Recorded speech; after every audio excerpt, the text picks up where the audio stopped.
So hello dear students, welcome back to this session of ICT Virtual Classroom। ICT Virtual Classroom के इस session में आप सभी का एक बार फिर से स्वागत है। आज की क्लास में हम लोग बात करने जा रहे हैं क्लास 11th के फिजिक्स सब्जेक्ट के ऊपर, कक्षा 11 विषय भौतिकी विज्ञान के ऊपर। और मैं उम्मीद करता हूँ आप सब लोग जो हैं फिट फाइन हेल्दी होंगे, बिल्कुल रेडी होंगे क्लास के लिए। तो चलिए आज की क्लास को करते हैं स्टार्ट। और ध्यान आप सामने की तरफ अपना स्क्रीन पर बनाकर रखना, इधर उधर नहीं देखना। जो भी चीज़ें यहाँ से बताई जाती हैं उन्हें नोट डाउन कीजिए, उन्हें समझने की कोशिश कीजिए। अगर कुछ चीज़ समझ में नहीं आती है तो आप पूछ भी सकते हैं, ठीक है। और घर में एक बार रिवाइज जो है यहाँ पे जो भी बताया जाता है उसको एक बार ज़रूर रिवाइज किया कीजिए। चलते हैं स्मार्ट बोर्ड की स्क्रीन पर और देखते हैं कुछ इंपॉर्टेंट और इंटरेस्टिंग बातों को।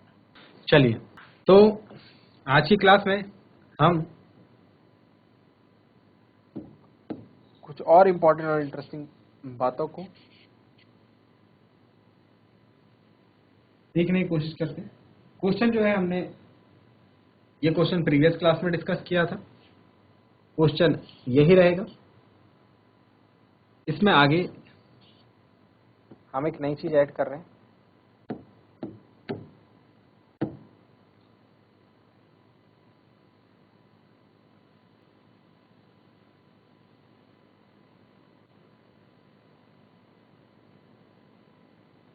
वस्तु 20 मीटर ऊंची एक बिल्डिंग से एक वस्तु क्षैतिज दिशा में 5 मीटर प्रति सेकंड के वेग से गिराई जाती है।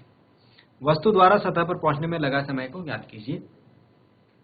ठीक है, और टाइम हमको फाइंड आउट तो करना है ही।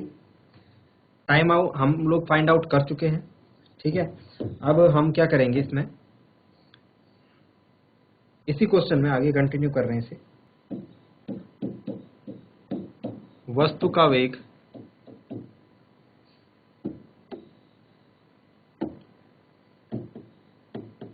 ज्ञात कीजिए जब वह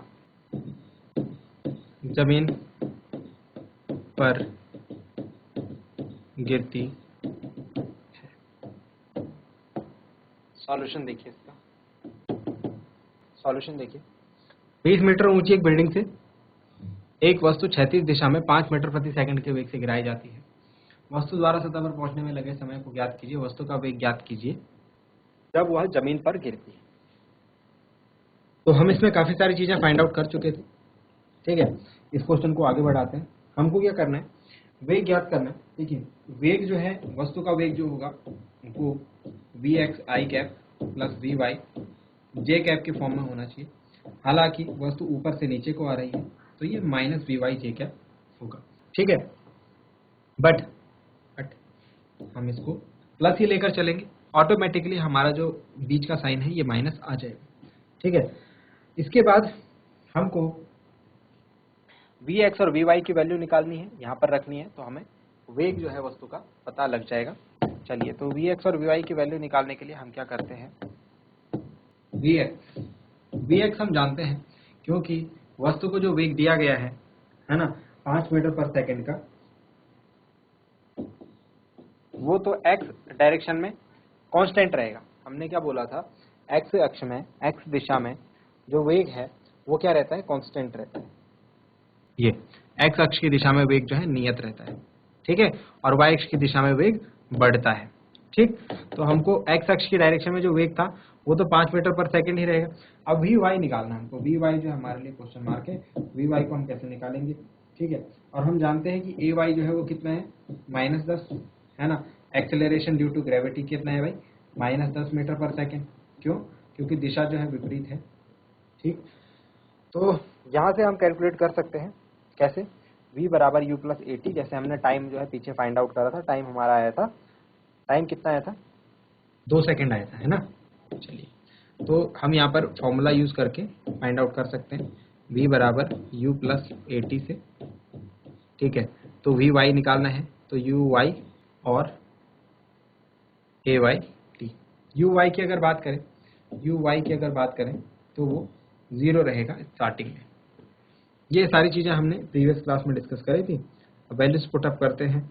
we Y is equal to 0 plus -10 गुणा 2, तो वी वाई की जो वैल्यू आ गई वो आ गई -20, ठीक है, -20 मीटर पर सेकेंड। तो हमारा वेलोसिटी आ चुकी है velocity is 5 I cap minus 20 J cap.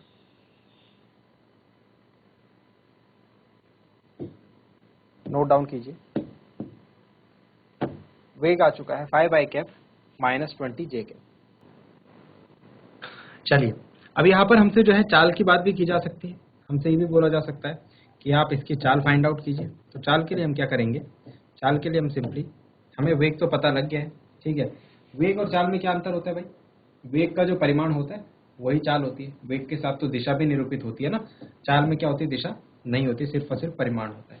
तो जो चाल होगी, जो वेलोसिटी होगी, वो कैसे निकालेंगे, वो हम निकालेंगे अंडर रूट 5 का स्क्वायर प्लस 20 का स्क्वायर।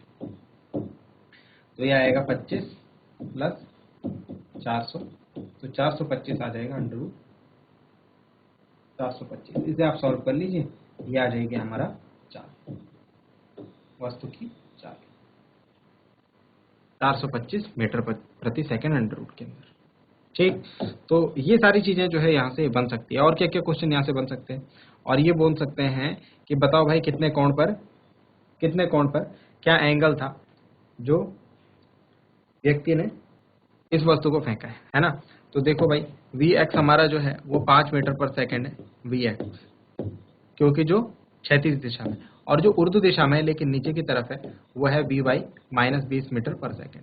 ठीक है, वी एक्स वी वाई। तो एंगल क्या होता है, यही तो होता है थीटा एंगल, है ना। तो इसको हम कैसे निकालेंगे, इसको हम निकाल सकते हैं tan theta is equal to लंब बटे आधा। लंब कितना हो जाएगा, -20/5, है ना, -20/5।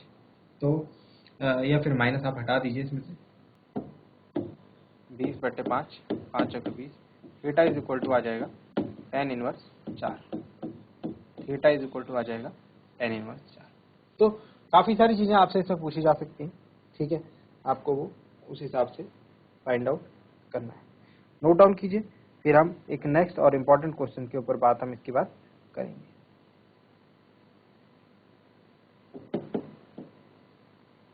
क्वेश्चन है नेक्स्ट, यदि एक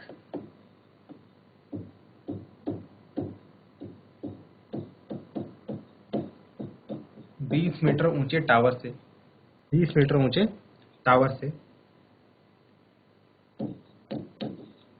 एक बॉल को 30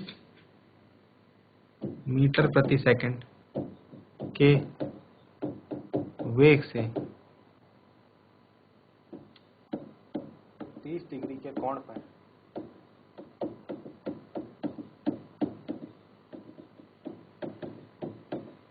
प्रक्षेपित किया जाए तो ज्ञात करें। अब इसमें हम डिफरेंट क्वेश्चंस रखेंगे। सबसे पहला क्वेश्चन है, बॉल द्वारा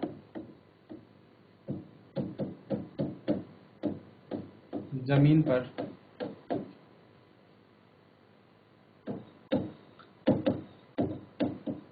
पहुंचने में लगा समय।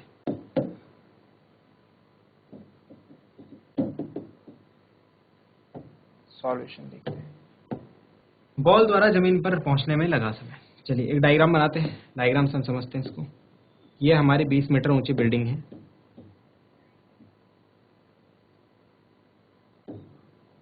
ठीक है, कितनी है ये, 20 मीटर ऊंची बिल्डिंग है।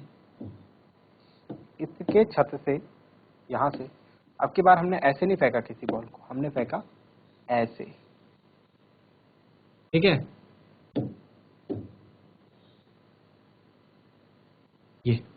ये जो एंगल था, ये वाला, ये 30 डिग्री का एंगल था अब की बार, ठीक है। 30 डिग्री के एंगल पर हमने इस बार बॉल को फेंका है और 30 मीटर प्रति सेकंड की प्रारंभिक वेग से फेंका है, ठीक है।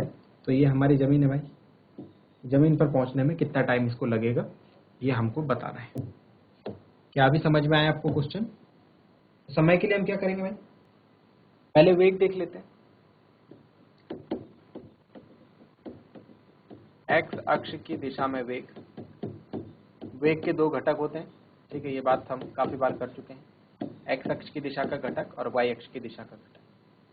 तो U X is equal to क्या होता है भाई, यू कॉस थीटा होता है। ठीक है, यू कॉस थीटा मतलब यू कितना है, वेग कितना है 30, और कॉस थीटा मतलब कॉस 30।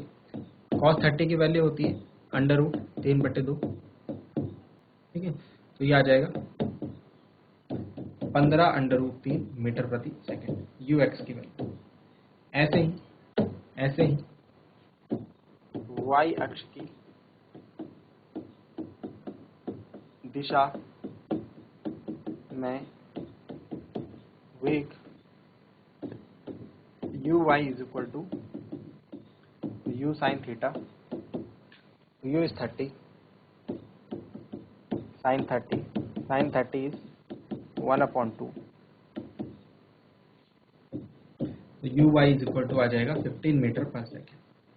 ठीक है, तो यू एक्स और यू वाई की वैल्यू मुझे यहाँ से मिल गई है। यू एक्स और यू वाई का मतलब थोड़ा समझने की कोशिश करते हैं। अगर मैं बोल रहा हूँ यहाँ से बॉल को फेंका गया है 30 मीटर प्रति सेकंड के वेग से, ये 30 मीटर प्रति सेकंड के वेग से बॉल को फेंका गया है, तो ये यू एक्स जो होगा इस दिशा में इसका वेग जो होगा वो होगा 15√3 मीटर प्रति सेकंड, और इसके लंबवत जो होगा वो होगा 15 मीटर पर सेकंड वाई अक्ष की दिशा। ठीक है, यू एक्स और यू वाई का मतलब ये है, क्योंकि वेग के क्या होते हैं भाई, वेग एक सदिश राशि है और उसके क्षैतिज और ऊर्ध्व दिशा में घटक होते हैं, है ना, उसको हम उसके परस्पर लंब घटकों में वियोजित कर सकते हैं। उसके जो परपेंडिकुलर कंपोनेंट्स होते हैं उनमें हम उसको तोड़ सकते हैं। ठीक, सबसे पहले ये काम करना है। अब हमसे टाइम की बात पूछी हुई है कि कितना टाइम लगेगा। जब मैंने आपसे कहा है कि जब टाइम की बात करें तो टाइम आप दोनों ही केसेस में फाइंड आउट कर सकते हैं। दोनों केसेस मतलब अगर मैं वाई अक्ष की दिशा में इसका मोशन देखूं तो वाई पहले ये बॉल यहाँ पर थी और बाद में बॉल यहाँ जमीन पर पहुंच गई थी, है ना। वाई अक्ष एक डायरेक्शन में देख रहा हूँ मैं, यूनिट डायरेक्शन। अगर एक्स अक्ष की दिशा में देखता हूँ तो पहले बॉल यहाँ थी और बाद में बॉल यहाँ पहुंच गई, है ना। तो किसी एक भी अक्ष के अनुदिश आप ले लो, तो चाहे आप एक्स अक्ष के अनुदिश ले लो चाहे वाई अक्ष के, और आप इक्वेशन ऑफ मोशन लगा दो, आपका आंसर आ जाएगा। इसे नोट डाउन कीजिए, इसके बाद की चीजें हम आगे कर रहे हैं। वाई दिशा की गति, मैंने बोला कोई सी भी आप डायरेक्शन ले सकते हो, एक्स दिशा की गति भी ले सकते हो, वाई दिशा की गति भी ले सकते हो। वाई दिशा की गति में मैं एज्यूम करूंगा कि बॉल यहाँ थी और वहां से यहाँ पहुंच गई, ठीक है, जमीन पर ही तो पहुंची है, ठीक है। और एक्स अक्ष की दिशा में क्या एज्यूम करूंगा, बॉल यहाँ थी और यहाँ पहुंच गई, ठीक है। तो इनिशियल पॉइंट और फाइनल पॉइंट की शॉर्टेस्ट डिस्टेंस, देखो इनिशियल पॉइंट ये रहा, फाइनल पॉइंट ये रहा। अगर मैं वाई अक्ष के अनुदिश इनकी सबसे कम दूरी देखूंगा तो वो ये रहेगी, अगर मैं एक्स अक्ष के अनुदिश इनकी सबसे कम दूरी देखूंगा तो वो ये रहेगी। तो आप कोई सी भी अक्ष के अनुदिश, कोई सी भी दिशा के अनुदिश ये मोशन आप ले सकते हैं इस नेक्स्ट पार्ट को करने के लिए, ये तरीका है करने का, ठीक है। तो वाई दिशा की गति में ले रहा हूँ। अच्छा, वाई दिशा में अगर बात करूं तो जो विस्थापन हुआ है बॉल में वो कितने का हुआ भाई, 20 मीटर का, लेकिन -20 मीटर, क्योंकि हम ऊपर से नीचे के डायरेक्शन में विस्थापन को देख रहे हैं, ठीक है ना, ऊपर से नीचे के डायरेक्शन में विस्थापन को देख रहे हैं, ठीक। इसके बाद अगर बात करें तो एक्सेलरेशन ड्यू टू ग्रेविटी वो रहता है, मैंने आपको बताया था, -10 मीटर प्रति सेकंड स्क्वायर। स्टार्टिंग में हमने लिखा था कि ax यानी कि x दिशा में जो एक्सेलरेशन होगा उसकी वैल्यू 0 होगी, और जो y दिशा में जो एक्सेलरेशन होगा वो -g के इक्विवेलेंट होगा। अब g की वैल्यू आपको जितनी दे रखी है, चाहे वो 9.8 दे रखी है, चाहे वो 10 मीटर पर सेकंड स्क्वायर दे रखी है, उसके हिसाब से आप लिख लीजिए। यहाँ पर हमको कोई वैल्यू नहीं दे रखी है तो हमने अपनी आसानी के लिए 10 मीटर पर सेकंड स्क्वायर ले लिया, ठीक है। इसके बाद बात करते हैं वाई दिशा में गति, एस दे दिया, यू हमको पता है, यू वाई भी पता है हमें, जो जो चीजें पता है वो नोट डाउन करेंगे। यू वाई हमें पता है 15 मीटर पर सेकंड है, ठीक है, और क्या निकालना है, टी निकालना है। अब देखो कौन सी इक्वेशन लग जाएगी भाई, S is equal to U T plus half A T square लग जाएगा इसमें, मैंने बोला था गति के समीकरण से लगाना है इसको, ठीक है। तो S Y U Y A Y, simple करेंगे अपना काम। तो S Y U Y A Y की वैल्यू रखो, एस वाई कितना है -20, यू वाई कितना है 15 टी और प्लस 1/2, ए वाई कितना है -10 T square, 2 5 10, -20 is equal to 15 T और -5 का टी स्क्वायर, यही बन रहा है जी, बिल्कुल। यहाँ से हमको एक क्वाड्रेटिक इक्वेशन देखने को मिल रही है जो कि है 5t square -15t -20 is equal to 0, द्विघात समीकरण। और द्विघात समीकरण को आप किस तरीके से सॉल्व करते हैं भाई, हम जानते हैं। पहले तो 5 से भाग दे दो, 5 दिया 15, ठीक है, 5 को 20। ये इसको सॉल्व करने पर आप पाएंगे कि इसके जो मान आ रहे हैं, है ना, क्वाड्रेटिक इक्वेशन को सॉल्व करने पर आप जो पाएंगे इसके जो मान आ रहे हैं टी के 2 मान आएंगे, क्योंकि ये द्विघात समीकरण है। द्विघात समीकरण में जो चर राशि होती है, जो वेरिएबल होता है, उसकी 2 वैल्यूज आती है, एक तो -1 आ रही है और एक 4 आ रही है, ठीक है। अब आप क्या करेंगे, -1 तो हम ले नहीं सकते हैं वैल्यू, क्यों? क्योंकि समय कभी नेगेटिव में नहीं होता है, इसीलिए जो समय लगेगा वो 4 सेकंड का लगेगा। अगर आप किसी बॉल को किसी एक टावर की, जो 20 मीटर ऊंचा टावर है, उसकी हाइट से आप इस तरीके से प्रक्षेपित करें तो उसे जमीन पर पहुंचने में 4 सेकंड का टाइम लग जाएगा। नोट डाउन कीजिए। तो चलिए डियर स्टूडेंट्स, इसमें ही हम और अगर एक और क्वेश्चन ऐड करें, ठीक है, पूरा क्वेश्चन सेम है, इसमें हम एक और क्वेश्चन ऐड कर रहे हैं। अगर आपसे पूछ लिया जाए, फर्स्ट क्वेश्चन हम कर चुके हैं, यदि आपसे यहाँ पर पूछ लिया जाए, और क्या बन सकता है इसमें क्वेश्चन, इसमें आपसे पूछा जा सकता है क्षैतिज परास।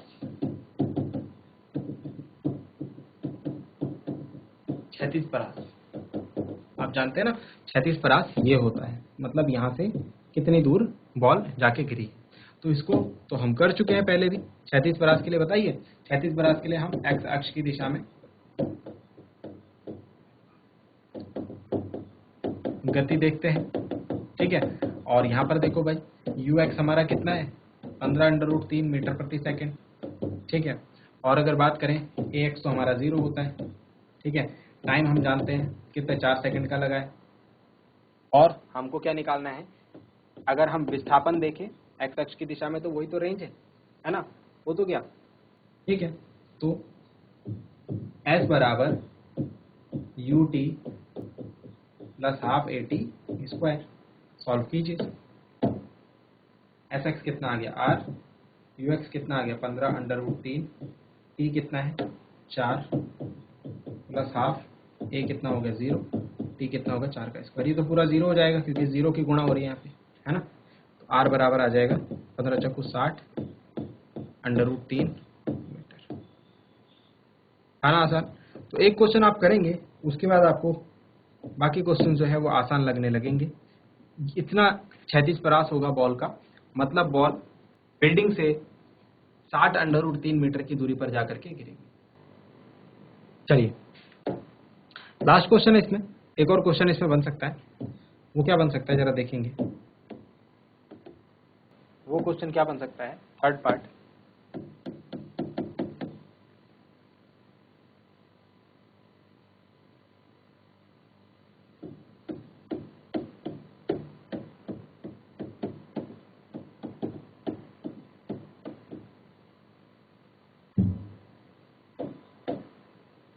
जमीन से टकराने से पूर्व वेग, जस्ट पहले, मतलब समझने की अगर कोशिश करें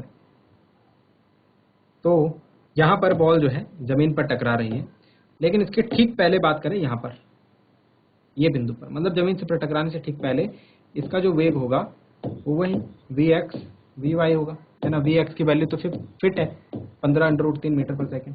यहाँ पर हमने क्या बोला, ऊपर से आते आते जो वैल्यूज हैं वो vy की इंक्रीज होती जाती है, तो vy यहाँ पर कितना होगा ये हमें नहीं पता। हालांकि हम जानते हैं यहाँ तक पहुँचने में 4 सेकंड का टाइम बॉल को लग जाएगा। तो हमको निकालना क्या है, vy निकालना है। vy हम निकाल सकते हैं, देखो कैसे, vy हम कैसे निकाल सकते हैं, vy हम कैसे निकाल सकते हैं। vy निकालने के लिए देखो, uy देखो कितना है, uy है 15 मीटर प्रति सेकंड, ठीक है। ay हम जानते हैं -10 मीटर प्रति सेकंड स्क्वायर है, ठीक है। और टाइम जो है वो कितना लग रहा है, 4 सेकंड का। तो vy हमको निकालना है, तो vy बराबर uy plus ay t, v बराबर u प्लस a t लगा देंगे। तो vy बराबर uy कितना है 15 प्लस ay कितना है -10 और t कितना है 4। तो vy बराबर आ जाएगा 15 - 40, तो vy बराबर आ जाएगा -25 मीटर प्रति सेकंड।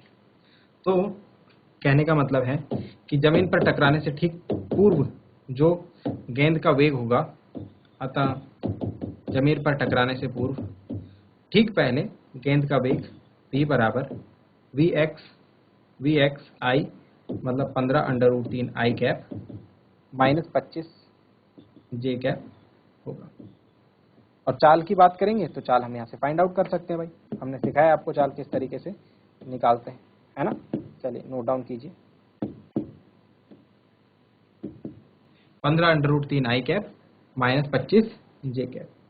ठीक है, अगर चाल पूछ लेंगे आपसे तो चाल कैसे निकालेंगे, अंडर रूट 15√3, ठीक इस वक्त स्क्वायर प्लस 25 का स्क्वायर। ठीक है, तो ये हो जाएगा